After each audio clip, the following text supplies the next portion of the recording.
రైతు బంధులో కీలక మార్పులు. 2 అంశాలపై కాంగ్రెస్ సర్కార్ కసరత్తు. సాగు చేసే భూమికే రైతు బంధు, రాష్ట్రంలో ఉన్న వారికే సాగు సాయం.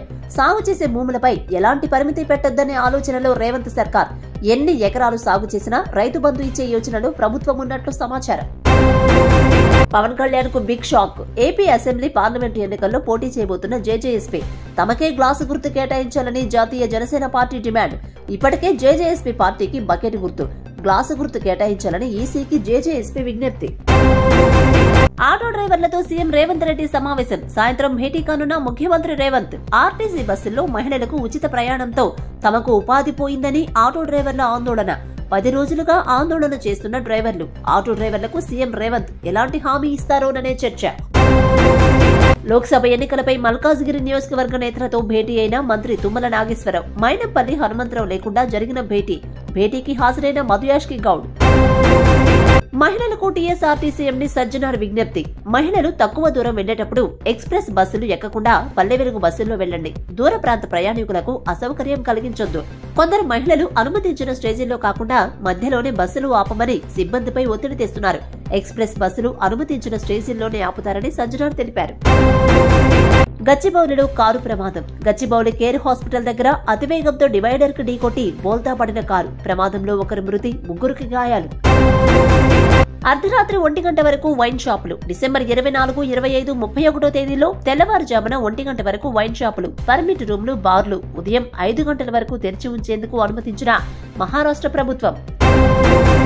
దేశంలో చలి రోజురోజుకు తీవ్రమవుతోంది. ఈ 2-3 రోజుల్లో దీని తీవ్రత మరింత పెరిగిపోయింది.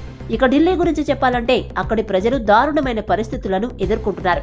తాజాగా దట్టమైన పొగమంచు కారణంగా 16 విమానాలు ఆలస్యంగా నడుస్తున్నాయి. అదనంగా ఢిల్లీతో సహా ఉత్తర భారతదేశంలోని విస్తారమైన ప్రాంతాలలో ఉష్ణోగ్రతల తగ్గుదల, పొగమంచు కారణంగా 11 అంతర్జాతీయ, 5 దేశీయ విమానాలు ఆలస్యమయ్యాయి. విమానాశ్రయానికి సమీపంలోని పాలెం వద్ద కనిష్ట ఉష్ణోగ్రత 14 డిగ్రీల సెల్సియస్ గా నమోదైందని వాతావరణ శాఖ తెలిపింది. తెలంగాణ ముద్దుబిడ్డ మాజీ ప్రధాని శ్రీ పివి నరసింహారావు వర్ధంతి సందర్భంగా పీవీ ఘాట్ వద్ద నివాళులర్పించిన BRS party working president KTR. వారితో పలువురు బీఆర్ఎస్ ఎంపీలు, ఎమ్మెల్యేలు, ఎమ్మెల్సీలు మరియు నాయకులు ఉన్నారు. దేశంలో కరోనా వైరస్ కొత్త వేరియంట్ మెల్లగా విజృంభిస్తోంది. దీంతో దేశవ్యాప్తంగా కొత్త కేసులు బయటపడుతున్నాయి. కొత్త వేరియంట్ బారిన పడి పలువురు ప్రాణాలు కోల్పోతుండడం ఆందోళన కలిగిస్తోంది. గత 24 గంటల్లో ఇండియాలో 423 న్యూ కరోనా పాజిటివ్ కేసులు వెలుగు చూసినట్లు కేంద్ర వైద్యారోగ్య శాఖ తెలిపింది. కరోనా బారిన పడి మరో 4 ప్రాణాలు కోల్పోయారు. కేరళలో 2, కర్ణాటకలో 1, రాజస్థాన్లో 1 మరణించారు. తాజా కేసులతో దేశంలో కరోనా యాక్టివ్ కేసుల సంఖ్య 3420కి పెరిగింది. తెలుగు రాష్ట్రాల్లోనూ కరోనా కేసులు పెరుగుతున్నాయి. గడిచిన 24 గంటల్లో తెలంగాణలో 9 కరోనా కేసులు నమోదు కాగా ఆంధ్రప్రదేశ్ లో 8 కరోనా పాజిటివ్ కేసులు నమోదయ్యాయి. కొత్త వేరియంట్ కారణంగా కరోనా కేసులు పెరుగుతుండటంతో కేంద్రం రాష్ట్రాలను అలర్ట్ చేసింది. రానున్న రోజులు క్రిస్మస్, న్యూ ఇయర్, సంక్రాంతి పండుగల నేపథ్యంలో తగు జాగ్రత్త చర్యలు తీసుకోవాలని ఆదేశించింది.